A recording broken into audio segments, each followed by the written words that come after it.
আমরা আজকে আপনাদের কাছে বলতে চাইছি, সন্ত্রাস করে কখনো মানুষকে মাথা নামিয়ে তাদেরকে বেঁচে থাকার মতন গরু ছাগল কুকুর ভেড়ার মতো রাখা যায় না। সন্দেশখালীর মা বোনেরা বলে দিয়ে গেছে, জমির অধিকার মানে মানের অধিকার, জমির অধিকার মানে প্রাণের অধিকার। আমরা যদি কেড়ে নিতে পারি তাহলে কতুলপুরও কাটতে পারে। কতুলপুরকেও বলছি, ওখানকার সব নেতাগুলো আজকে জেলে চলে গেছে, আর যে নেতাগুলো এখনো এলাকায় ঘোরাফেরা করছে সেগুলোকেও আর কিছুদিন সময়ের অপেক্ষা সব কটাকে খুঁটোতে বাঁধা হবে। আর এখানকার যারা জমি মাফিয়া, যারা জমি কেড়ে নিচ্ছে, আপনাদেরও জমি ফেরত পাওয়ার জন্য ডিওয়াইএফআই, এসএফআই সহ লাল ঝান্ডার কমরেডরা নেতারা আপনাদের সাথে থেকেই দাঁড়াবে। শুধু মাথাটা উঁচু করে বাঁচার মতন সাহস করুন। আমরা যখন জিজ্ঞেস করি এখানে এসে, দাদা মইদুলের বাড়ি যাব কোন দিকটা, বলছে মইদুল, আমরা ফরিদ মিদ্যা গো, মিদ্যা পাড়া। বলছে ও যে ছেলেটা ওই পার্টি করতে গিয়ে মরে গেল, ওই ছেলেটা। তো এটা ওর পরিবারকেও শুনতে হয়।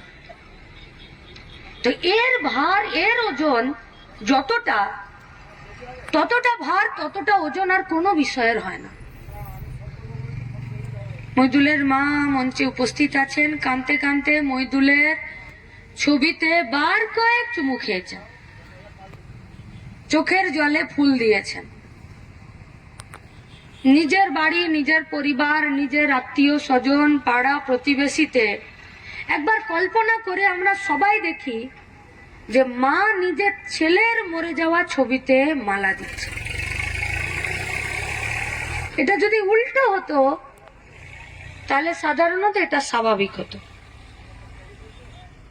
2021-এর 15ই ফেব্রুয়ারি মইদুল মারা গেল। তার এক মাস পরে আমরা এখানেই মোড়ের মাথাতেই আরো একটা জায়গাতে স্মরণ সভা করেছিলাম। গোটা রাজ্যের মানুষ মইদুলের পরিবারকে নিজের পরিবার বলেছিল, আজও বলে, যেটা আমাদের পরিবার।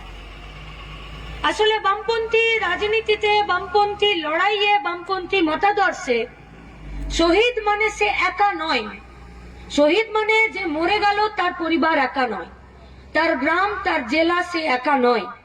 শহীদের পরিবার, শহীদের গ্রাম, শহীদের জেলা, শহীদের রাজ্য, তার মানে আমার পরিবার, আমার গ্রাম, আমার রাজ্য, আমার জেলা।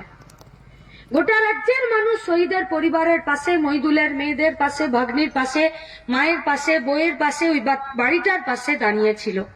আমরা গোটা রাজ্যের মানুষকে আজ এই মঞ্চ থেকে আমরা আপনাদেরকে অভিনন্দন, কৃতজ্ঞতা এবং লাল সালাম জানাচ্ছি মইদুলের পরিবারের পাশে দাঁড়ানোর জন্য এবং তার ভবিষ্যৎকে সুরক্ষিত করার জন্য। কিন্তু একটা পরিবারের পাশে দাঁড়িয়ে তার ভবিষ্যৎকে সুরক্ষা করে দেওয়াটাই তো তার পরিবারের সব অভাবকে পূরণ করে দিতে পারে না। মায়ের কোলে বুকে কি মইদুল কোনোদিন ফিরবে? নাকি মায়ের রান্না করা ভাত কোনোদিন মইদুল খেতে আসবে? নাকি মইদুল বাড়িতে ফেরার সাথে সাথে মইদুলের বউ তাকে বলবে যে জানো আজকে ছুটকিটা সারাদিন খুব বদমাশি করেছে, পড়েনি? এই সুখকর পরিবেশ মইদুলের উঠোনে আর নেই, আসবে না কোনোদিন ফিরে। পরিবারটার পাশে বর্তমানে ভবিষ্যতে থাকার জন্য গোটা রাজ্যের মানুষ দাঁড়িয়েছে, কিন্তু মইদুলের উঠোনে মইদুলের উপস্থিতিকে সেটা রাখতে পারে না। এবার আমার দুটো প্রশ্ন, কোন আদর্শে মইদুল মরে গেল? একটা রাজনৈতিক আদর্শ, যে রাজনৈতিক আদর্শে সবার কাজ চাইতে গিয়ে মিছিলে গিয়ে মইদুল শহীদ হলো, খুন হলো।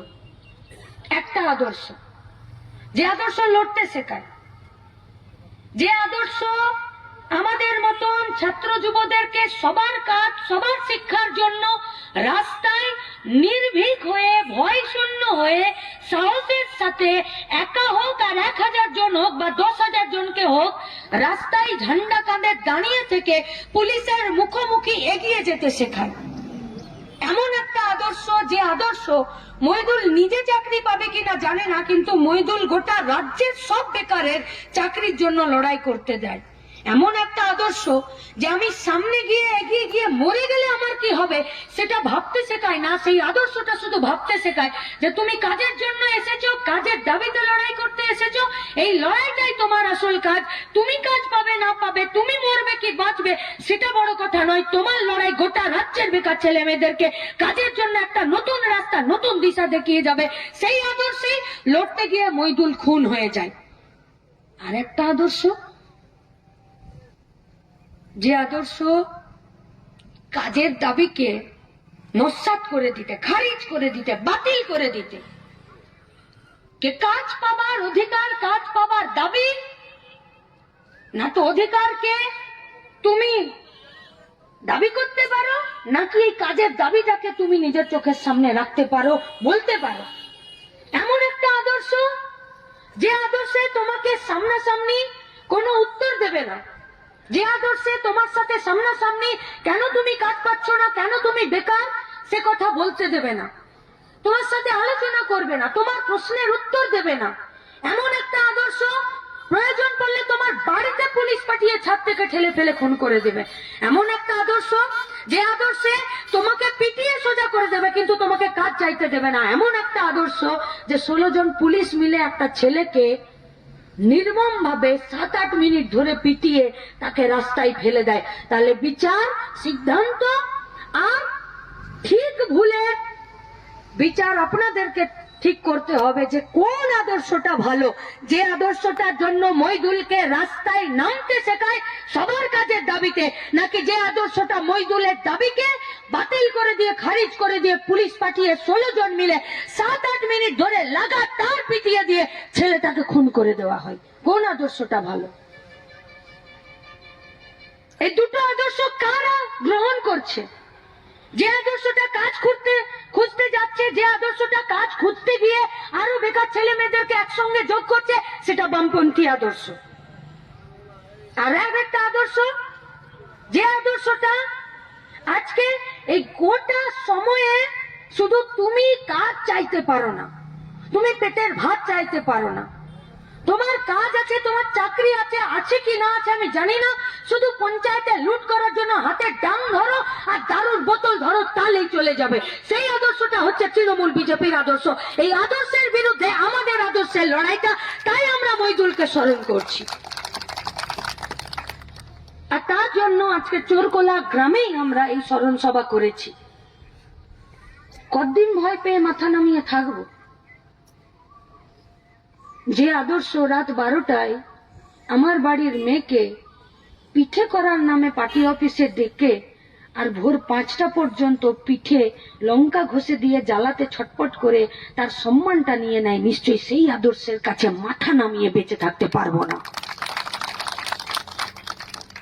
যে আদর্শ কমরেড অজিতপতি বললেন, যে আদর্শ তোমার ব্যাংকের টাকা, তোমার পাওনা, তোমার হকের টাকা অন্যের ব্যাংকের অ্যাকাউন্টে জমা দেবে, সেই আদর্শের কাছে মাথা নামিয়ে বাঁচার লোক অন্তত পক্ষে আমরা নই, মইদুলের বন্ধুরা নয়। অভয়দা বলেছে যে ভোট লড়ার জন্য এর কাছে, ওর কাছে, তার কাছে পয়সা নিয়ে বেরিয়েছে। রাত্রিবেলা হলে পাশের বাড়িতে বিপদে পড়ে গেলে জানতো নাকি? দায়ে বিপদে আপদে পৌঁছান তো, যে কোনো অসুবিধায় পাশের বাড়িতেই তো কড়া নাড়ে। পাশের বাড়ি যখন আমার বাড়িতে সাহায্য করে দেয়, সহযোগিতা করে দেয়, তখন পাশের বাড়ির সাথে আমার সম্পর্কটা হয় ভালোবাসার, কৃতজ্ঞতার, বন্ধুত্বের। আজ আমি বিপদে পড়েছি, পাশের বাড়ি সাহায্য করেছে, কাল পাশের বাড়ি বিপদে পড়বে তো আমাকেও সাহায্য করতে হবে। তুমি কি এমন বিপদে পড়েছিলে যে তোমাকে আম্বানি আদানিদের কাছে লুকিয়ে চোরের মতন ভোট লড়ার জন্য আর হেলিকপ্টারে চাপার জন্য টাকা নিতে আসতে হয়েছে? তাহলে পাশের বাড়ির আম্বানি আদানি কোন বিপদে পড়লে তুমি যাবে তাকে রাতের বেলা সাহায্য সহযোগিতা করছে? তাহলে তোমাদের গোপনতা কি? যে আদর্শ তোমাকে চুরি করতে শেখায়, সে আদর্শের কাছে মাথা নামাতে আমরা শিখিনি। তাই মইদুলের मृत्यु वो मर के हम सबको जीना सिखा दिया गया। कोई मौत ऐसा भी होता है जो मौत পাতার তলে, কাগজের তলে, খবরের কাগজের তলে, ঘরের আড়াচে, ছবিতে একটা মালা দিয়ে শেষ হয়ে যায় না। কখনো কখনো কোনো কোনো মৃত্যু বাকিদেরকে বাঁচার রাস্তাটা দেখিয়ে দিয়ে যায়, যে বাঁচতে গেলে এই রাস্তাতেই হাঁটতে হবে। মইদুলের মৃত্যু সেই বাঁচার রাস্তা আমাদেরকে দেখিয়ে দিয়েছে। আমরা আপনাদের কাছে প্রশ্ন করতে চাইছি, এই কতুলপুর, এই ব্লক 150টা এমন পরিবার আছে যে পরিবারের 50 বিঘের কাছাকাছি জমি, বর্গার মাধ্যমে পাওয়া জমি, যে জমি ফিরে লুট করে নিয়েছে এখানকার শাসক দল তৃণমূল, কেয়ার অফ বিজেপি, মাথায় হাত বিজেপির ছিল। বিএলআরও অফিস এর সাথে 60 ঘাট আছে। শুধুমাত্র কতুলপুর ব্লকের 150টা পরিবার বর্গাতে যে জমি 50 বিঘে পেয়েছিল, সেই জমি আজকে বিএলআরও কে ব্যবহার করে সেই জমি ফিরে কেড়ে নিয়েছে তৃণমূল বিজেপির নেতারা। কারণ অজিতপতি বলেছেন যে কে তৃণমূল কে বিজেপি বোঝা মুশকিল, पलक झपकते जो पहले तृणमूल था वो पलक झपकते ही बीजेपी हो गया। और आज भी तृणमूल कांग्रेस যে তৃণমূলের 42টা আসনের ক্যান্ডিডেট ঠিক করেছে, তার মধ্যে 3টে সিটিং বিজেপির এমএলএ আছে, যারা এখনো 2 বছর বিজেপির এমএলএ থাকতে পারে, তারা এখন তৃণমূলের লোকসভার ভোটে প্রার্থী হয়ে গেছে। তাহলে এই জমি কারা কেড়ে নিল? বিএলআর অফিস করছেটা কি? জমির যে মিউটেশন হচ্ছে, রেজিস্ট্রেশন হচ্ছে, সেই জমিটা যে বর্গাদারের ছিল সেই জমিটা কার কাছে চলে গেল? সেই জমিটা কি সে বিক্রি করে দিল? সেই জমিটা কি সে পেল? আমরা আজকে আপনাদের কাছে বলতে চাইছি, সন্ত্রাস করে কখনো মানুষকে মাথা নামিয়ে তাদেরকে বেঁচে থাকার মতন গরু ছাগল কুকুর ভেড়ার মতো রাখা যায় না। সন্দেশখালীর মা বোনেরা বলে দিয়ে গেছে, জমির অধিকার মানে মানের অধিকার, জমির অধিকার মানে প্রাণের অধিকার। আমরা যদি কেড়ে নিতে পারি তাহলে কতুলপুরও কাটতে পারে। কতুলপুরকেও বলছি, ওখানকার সব নেতাগুলো আজকে জেলে চলে গেছে, আর যে নেতাগুলো এখনো এলাকায় ঘোরাফেরা করছে সেগুলোকেও আর কিছুদিন সময়ের অপেক্ষা সব কটাকে খুঁটোতে বাঁধা হবে। আর এখানকার যারা জমি মাফিয়া, যারা জমি কেড়ে নিচ্ছে, আপনাদেরও জমি ফেরত পাওয়ার জন্য ডিওয়াইএফআই, এসএফআই সহ লাল ঝান্ডার কমরেডরা নেতারা আপনাদের সাথে থেকেই দাঁড়াবে। শুধু মাথাটা উঁচু করে বাঁচার মতন সাহস করুন। কতদিন থাকবেন মাথা নামিয়ে? কমরেড অজিতপতি বলছিলেন যে ওদের ছবি দিয়ে সব কাগজের নামের তালিকা তৈরি করেছে। বলছে কে কে কাগজ 100 দিনের কাজের টাকা পাওনি, ফিরে কার্ড জমা করে থাকো। তাহলে পঞ্চায়েতের যে অফিসার গুলো আছে, পঞ্চায়েতে যে ডেটা এন্ট্রি লোকগুলো আছে, পঞ্চায়েতের যে প্রধান আছে, বিডিও আছে, এরা কি এতদিন মাছি আর মশা মেরে আর নাকে তেল দিয়ে ঘুমাচ্ছিল নাকি যে নতুন করে তালিকা জমা করতে হবে? তালিকা নাই তোমাদের কাছে? তাহলে তো ভালো সুযোগ, চলো আমরাও সবাই মিলে তালিকা জমা করে দিই, আমার নামে যে আমি কাজ করেছি। দেখি কে কত টাকা দিচ্ছে আর কত টাকা দিচ্ছে। 234 টাকা রোজ 100 দিনের কাজে, 22 মাস কাজের টাকা বাকি। 234 টাকা করে যদি রোজ দেয় তাহলে 22 মাস 2500, 2.5 বছর ধরে যে টাকা হয় সেটা হয় 58 থেকে 60,000 টাকা। দিচ্ছে কত? 1,500। তাহলে বেতন কোথায় দিচ্ছে? কোথায় টাকা দেওয়ার কথা? তো बीजेपी देशेर सरकारेर, वो भी अपना बाप का घर का पैसा से पैसा नहीं देता है। ও যে পয়সা দেয় সেই পয়সা আপনার আমার ট্যাক্সের টাকা। তাহলে টাকা ও বন্ধ করে রেখেছে, এ বলছে আমি টাকা দিয়ে দেবো। কোন ফান্ড থেকে টাকা দিবে তুমি? কোন ফান্ডের থেকে তুমি 100 দিনের কাজের টাকা দেবে বলো? করো তুমি পঞ্চায়েতের বোর্ডের মিটিং। পঞ্চায়েতের বোর্ডের মিটিং করবে না কেন? কারণ পঞ্চায়েত বিরোধী শূন্য। ওই মুন্না দ্বারা মার খেয়েছে ভোটে দাঁড়াতে গিয়ে, মা বেটা একসঙ্গে দাঁড়িয়ে মার খেয়েছে কেন? না কোন বিরোধীদেরকে ভোটে দাঁড়াতে দেওয়া যাবে না। কেন না বিরোধীরা দাঁড়ালেই তো বোঝা যাবে কোন ফান্ড থেকে কোন ফান্ডে টাকা যাচ্ছে আর কার টাকা মারছি আর কার টাকা দিচ্ছি। ওই জন্য তো গ্রাম সভা গ্রাম সংসদের মিটিং করে না, ওরা ভয় পায়। কোন গায়ের লোক আছে যে গরিব লোকের টাকা মারার জন্য গায়ে 16 আনার মিটিং করে হেরিকেন দিয়ে আর মিটিং ডেকে নিয়ে বলবে যে চলো ওই বাগদি পাড়ার ওই মিদ্যা পাড়ার ওই গরিব লোকের টাকাটা চলো গোটা গাঁ মিলে সবাই মিলে মেরে দিই, কোনো গাঁ বলবে না। তাই ওরা গ্রাম সংসদ আর গ্রাম সভার যে মিটিং গুলো আছে, গায়ের মিটিং গুলো, সেই মিটিং গুলোকে ভয় পায়। বাবার কথা 60,000, 58,000, 8,000, 14,000 দিচ্ছে, 1200 থেকে 21,000 টাকা, 1200 থেকে 2100 টাকা। কি হবে ওই টাকাতে? সুদ সমেত টাকা। আইন ছিল, আইন 100 দিনের কাজের টাকাটাকে এমনি এমনি পাইনি। লাল ঝান্ডা শর্ট পার্টি আন্দোলন করেছিল ইউপিএ 1 গভর্নমেন্টে, দিল্লিতে যারা গিয়েছিল পার্লামেন্টে লাল ঝান্ডা নিয়ে, তারা বলেছিল আমাদের চেয়ার টেবিল মন্ত্রিত্ব বাড়ি গাড়ি বাংলো কিচ্ছু লাগবে না, শুধু লাগবে গায়ের জোয়ান গুলো আর কাঠা জোয়ান যুবতী ছেলে মেয়েগুলোর জন্য 100 দিনের কাজ। আর শুধু কাজ করায়নি, শুধু কাজ করায়নি, এটাকে আইন করেছিল। আর টাকা যাতে কেউ লুট না করে নিতে পারে তার জন্য কয়েকটা চেয়ার তৈরি করেছিল। সেই চেয়ার গুলোর মধ্যে একটা চেয়ার যদি দিল্লিতে ছিল, যে দিল্লি চেয়ারটা দেখার কথা কোন রাজ্য কত পয়সা পেল, মাস্টার রোল তৈরি করলো কিনা, গায়ে কোন কাজটা তৈরি করলো, কোন কাজটা তৈরি করলো না, সে টাকা পেল কিনা, তার অ্যাকাউন্টে বেতনের টাকা গেল কিনা, তার অ্যাকাউন্ট থেকে অন্য অ্যাকাউন্টে টাকা চলে গেল কিনা। ঠিক সেরকম গায়ে ছিল ভিআরপি, ভিলেজ রিসোর্স পার্সন। নেই এই গায়ে ভিআরপি, পঞ্চায়েতে ভিআরপি নেই, ভিলেজ রিসোর্স পার্সন না। কারা চাকরি পেয়েছে সেখানে, কারা সেখানে কাজ পাচ্ছে, কত তাদের বেতন? মাসে 175 দিনে 175 টাকা তার রোজ আছে। তার কাজ কি? তার সোশ্যাল অডিট করা কাজ। সোশ্যাল অডিটে করবে কি?